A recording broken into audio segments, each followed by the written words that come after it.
had some Somebody ridiculous just clapped for the Giants finishes. play. Yes, standing 0-3 in overtime, capped off by the G-men rallying late. Happy Columbus Day. Thanks for starting your week with us. We're all in studio today, your boys. Skip Bayless, Stephen A. Smith. I'm Molly Karam. How are you? What's up? You know, I hate to admit this. I swear I thought of you 29 times during the Saturday and the Sunday games. You're in my head. I just want you to know, just in case you have forgotten, since you made that comment at me about a little over a week ago about me not getting my picks right, I've been pretty close to perfect. Wait a second. Cincinnati, Seattle? Yeah. Did you have that one right? No, I don't think you had that one right. That's the only one. Well, what was the other one? I don't even know it. We didn't pick very many games. Oh, yes, we did. Huh? Yes, we did. Well, I think we picked two. Yes, we go. How's your Oakland Raiders doing? Well, and how close was I? Did I not have the ball driving for the winning touchdown or field goal? You did. And finally, Derek Carr made one stupid, crazy mistake. We're going to get to that later, guys. Come on. I almost swept yesterday. Let's get to the highlight of Sunday, though. Sunday Night Football. Eli Manning pulls it off in the fourth over the Niners, and the Giants now lead in the NFC East at 3-2. Eli stands for elite. Skip? Elite? How impressed were you? We're doing that again? How impressed were you by elite? You know what? I got to tell you two Giants fans. I know you're kind of a Giants fan. Today I'm going to call you a Giants fan. Now, I know she has no objectivity because she is crazy Giants fan.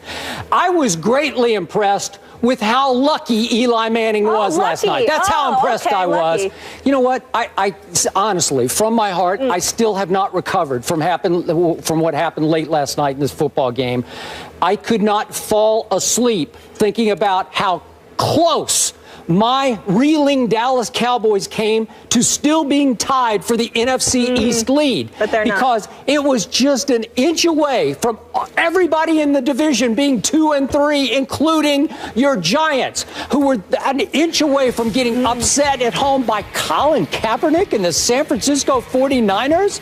You should be ashamed, both of you, that it was that close that late. But here's what happened to me. Cowboys looked good. It came within an inch when Eli suddenly turned into bad Eli that we've seen before when he has led this league in interceptions 3 different times. We saw it at the end of the first half when he threw an incomprehensible end zone interception that turned a potential route into a game-long battle with those 49ers. And I'm impressed with how they hung in and fought. But now let's go to 50 seconds left in the game. Please. From the San Francisco 44.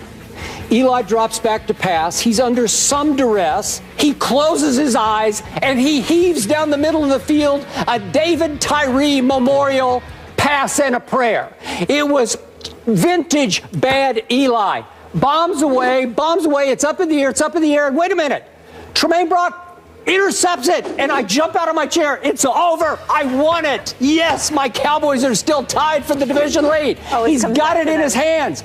But then upon further review, he didn't quite get his hands underneath the ball. Maybe just an inch more, just an inch. And the game is over. But I'm good with it. I'm good. He didn't quite control the football up off the ground. I get it. So Eli lived to play another play. Maybe this is the year of Eli. We see him like every 3 or 4 years. Yeah, every 4 years. Maybe this is just going to be that year because he throws an incomplete on the next pass. Then they hit my expatriate, Shane Vereen. Beautiful little screen pass for 24 yards. And then pass interference occurs on Odell Beckham Jr., who's been out of the game after he aggravated his hamstring, I guess, celebrating his touchdown. Yeah, is that possible? That was bad. Is that possible? He aggravated his... Well, that's impossible. You can clown the Giants for that. Okay. But somehow he miraculously recovered and came out for the last series of the game and gets a crucial pass interference that sets up, and I got to give it to you, Eli made a sweet throw to Donnell for the touchdown, and it was a terrific catch, controlling the ball. It wasn't a bullet. You should be doing play-by-play, Skip. I thought it was. I don't know how that's never happened. I'm sorry, but I'm still out of my mind over this because Tremaine Brock, I'm going to remember this all year because it's going to play down the line in the NFC standings because if he just gets his hands just an inch more under the ball, you guys are sitting here at 2-3, as am I. My reeling Cowboys would still be afloat. They would have banked a win against the Giants. But you don't need to be bringing up that argument because these are the 49ers after all. Well, but, these are the 49ers. Well, that's my point. Can I say one thing, though, Stephen A? What was Eli's QBR? I don't know. Oh, really? I didn't even look this one up. What was it? 91. 91? 91. You love Eli, QBR. wait, how do you give Eli a 91 off that game when he It's the threw best a stat in mind-blowing football. interception at the end of the half? 41 of 54 completions, 400 plus Team yards. record? Yeah. Team record. That's how you do that, Skip Bayless. Yeah. Thank you, Stephen A. If this were Tony Romo or Tom Brady or Exactly. somebody, you would not hesitate. Well, Why would I you don't know deny about it? Tom Brady, Why would but you deny that's a whole it? nother Why would issue. you deny it with Eli Manning? Let's Because call it what he's it is. Eli. That's right. Exactly. You know, he doesn't See, deserve a 91. Well, I got news for you. I mean, if luck is what got him 2 Super Bowl championships, did. then most of us would It want did. to be that lucky. Yeah. Yep. And by the I'll give way, you that. if He's you're that going lucky. to make the argument that Eli Manning is about luck, then the Dallas Cowboys are going to be incredibly unlucky because for 20 years and counting, luck will not be on their side. Well, I can promise you that. So you Right take now, all I have those things Brandon and- Whedon on my side. That's all I got. I would tell you this. Yeah. We'll Scary. get to them. We'll Yeah. get to them later. I know we will. We'll get to them I know, later. yeah. Listen, I was proud of Eli and his performance. Odell Beckham Jr. out with a hamstring, comes back, gets the call in his favor. No, That's what people seriously, think. did he do it when he was I celebrating think his so. touchdown? I think so. I'm not sure, but I Lord think so. have mercy I on think all so. of us. And let me tell you something right now too. And just as an part's aside, bad. y'all, what makes me absolutely laugh about these guys, but at the same time scratch my head incredulously. He These did it guys, right there. Check Right this there, he out. did it. Here's the thing that kills me. Here's the thing that absolutely Gotta stretch it out, positively kills baby. me. Listen to this, y'all. Concussions are a big issue in the world of football. One of the first things these guys do when they celebrate is they butt heads. I don't understand it. I don't understand it. You get a celebration, you get a hamstring. You got concussion issues, you're butting heads with one another. I just don't understand it. It makes absolutely positively no sense to me, but it is what it is. Here's what it comes down to, Skip Bayless, and I'm going to use this game because really it's the 49ers as far as I'm concerned. I was disappointed that the Giants made it far tougher than it needed to be. This was a team that got outscored. What was it? 127 what was it? 28, 107 to 28, something along those lines in a 3-game losing streak that they had suffered from coming into this game. But what really resonates with me, Skip Bayless, and what I really would ask you to pay attention to, and I say this in an almost comical fashion because it does make me laugh, is that when I think about the Giants, here's what they're doing without Victor Cruz. Here's what they're doing with Ruben Randle having gone down. Here's what they did with Odell Beckham Jr. going down. Your Cowboys, see, it seems to me that everything seems to be going away from them. And again, we'll get into them later. When I think about this Giants squad, their defense is not overly impressive, but impressive enough where they bend enough, but they don't break. Offensively, let's face reality, they're high-powered. When you look, I mean, every time when Victor Cruz went down, Ruben Randle stepped up. Without Randle and Cruz, Odell Beckham Jr. just remind y'all that his rookie year was no fluke when he accumulated over 1,300 yards in just 13 games. He is just a flat-out baller. Incredible hands, good speed, good route runner. I mean, the sky's the limit for this kid right here. And if they can get anything with their running game, I mean, if Vereen isn't just catching passes out of the backfield, but somebody, one of those trio of dudes, learns to run the football effectively. Yep. I'm just telling you right now, I look at the Giants offense and I say these boys are lethal. The NFC East is appropriately a division with them in first place because it is truly their division to take right now. The New York Giants are actually the team to beat as we speak in the NFC East. Now, obviously, Romo and Des Bryant are out, so that'll be revisited. But right now, they're on the way up.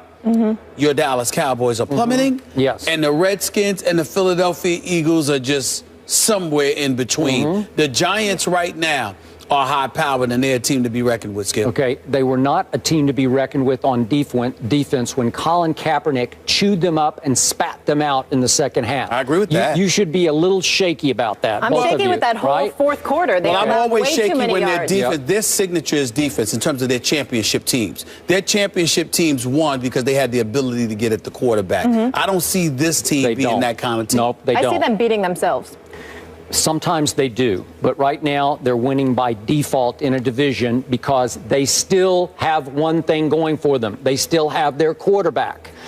I don't have my quarterback, and until I do, I'm going to struggle, and I'm probably going to lose every game. probably we'll talk about should Matt Castle go for Brandon Weeden. You can get on board for the rest of the season. With the Giants? Yeah, I already told you what's going to happen. I predicted here last week, one week ago today. They are on their way to winning 7 straight games, because here's what's going to happen.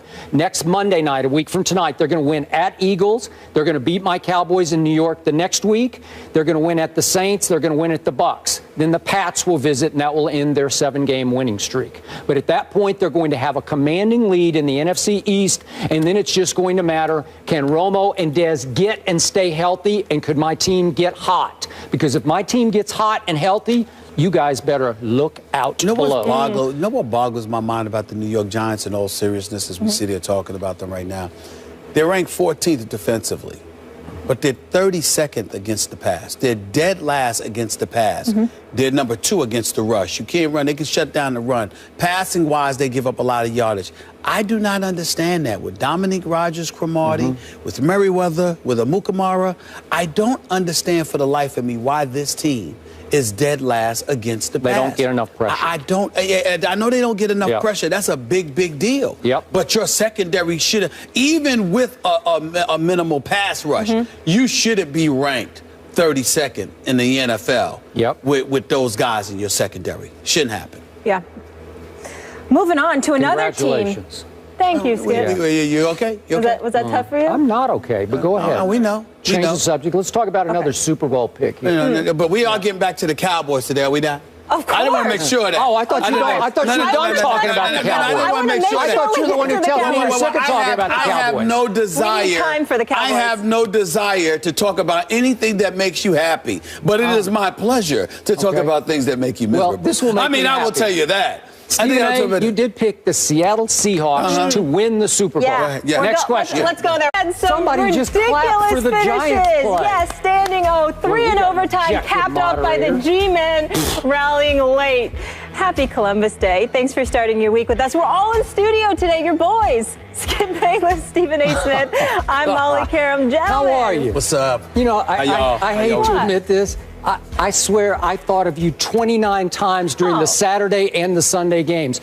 You're in my head. I just want you to know, just in case you have forgotten, since you made that comment at me about a little over a week ago about me not getting my picks right, I've been pretty close to perfect. Oh, no, wait a second. Cincinnati, Seattle? Did you have that one right? I don't think you had that one right. That's the only one. Well, what was the other one? I don't even know. We didn't pick very many games. Oh, yes, we did. Huh? Yes, we did. Well, I think we picked 2. Yes, we go. How's your Oakland Raiders doing? Well, and how close was I? Did I not have the ball driving for the winning touchdown or field goal? You did. And finally, Derek Carr made one stupid, crazy mistake. We're going to get to that later, guys. Come on. I almost swept yesterday. Let's get to the highlight of Sunday, though. Sunday Night Football. Eli Manning pulls it off in the 4th over the Niners, and the Giants now lead in the NFC East at 3-2. Eli stands for elite. Skip? Elite? How impressed were you? We're doing that again? How impressed were you by elite? You know what? I got to tell you two Giants fans. I know you're kind of a Giants fan. Today I'm going to call you a Giants fan. Now, I know she has no objectivity because she is crazy Giants fan. I was greatly impressed with how lucky Eli Manning was last night. That's how impressed I was. You know what? I honestly, from my heart, I still have not recovered from what happened late last night in this football game. I could not fall asleep thinking about how close my reeling Dallas Cowboys came to still being tied for the NFC East lead. But they're not. Because it was just an inch away from everybody in the division being 2-3, including your Giants, who were an inch away from getting upset at home by Colin Kaepernick and the San Francisco 49ers. You should be ashamed, both of you, that it was that close that late. But here's what happened to me. Looked good. It came within an inch when Eli suddenly turned into bad Eli that we've seen before when he has led this league in interceptions 3 different times. We saw it at the end of the first half when he threw an incomprehensible end zone interception that turned a potential route into a game-long battle with those 49ers. And I'm impressed with how they hung in and fought. But now let's go to 50 seconds left in the game. Please. From the San Francisco 44. Eli drops back to pass. He's under some duress. He closes his eyes, and he heaves down the middle of the field a David Tyree memorial pass and a prayer. It was vintage bad Eli. Bombs away, it's up in the air, and wait a minute. Tremaine Brock intercepts it, and I jump out of my chair. It's over. I won it. Yes, my Cowboys are still tied for the division lead. He's got it in his hands. But then upon further review, he didn't quite get his hands underneath the ball, maybe just an inch more, just an inch. And the game is over. But I'm good with it. I'm good. He didn't quite control the football up off the ground. I get it. So Eli lived to play another play. Maybe this is the year of Eli. We see him like every 3 or 4 years. Yeah, every 4 years. Maybe this is just going to be that year because he throws an incomplete on the next pass. Then they hit my expatriate, Shane Vereen. Beautiful little screen pass for 24 yards. And then pass interference occurs on Odell Beckham Jr., who's been out of the game after he aggravated his hamstring, I guess, celebrating his touchdown. Yeah, is that possible? Bad. That was bad. Is that possible? He aggravated his... Well, that's impossible. You can clown the Giants for that. Okay. But somehow he miraculously